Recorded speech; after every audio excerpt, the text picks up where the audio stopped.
A broad discussion has arisen around the proposed 20th Amendment to the Constitution.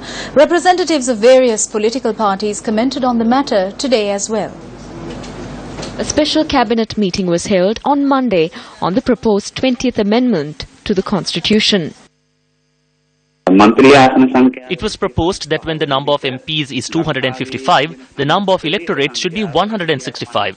However, the UNP brought an amendment noting that if the number of electorates can be maintained at 125, the number of MPs too can be maintained at 225.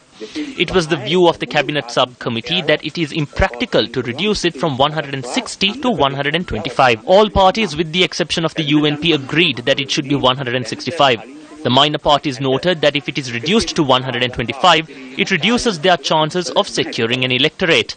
Based on these facts, the final cabinet paper presented by the President noted that since the UNP proposal to reduce electorates to 125 is impractical, the proposal for 165 electorates and 255 MPs is more suitable.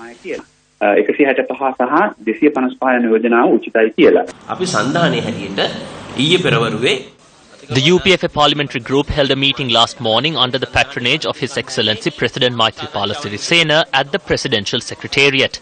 These facts were clarified at the meeting and the final cabinet document will be presented on Friday.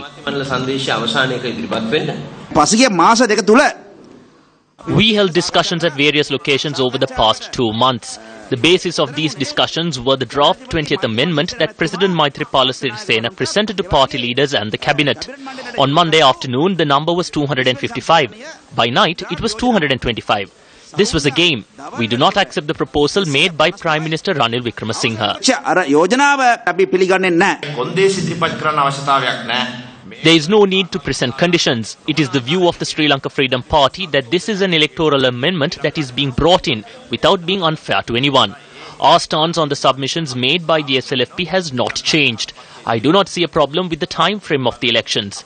If what the people want is to go for an election immediately, then it is not the point.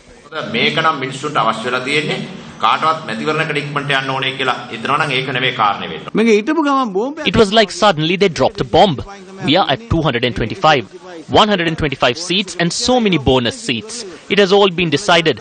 If the Tamil people are 14% of the population, then they need a number of MPs that represents this proportion. If the Muslims make up 10%, then there must be 20 seats.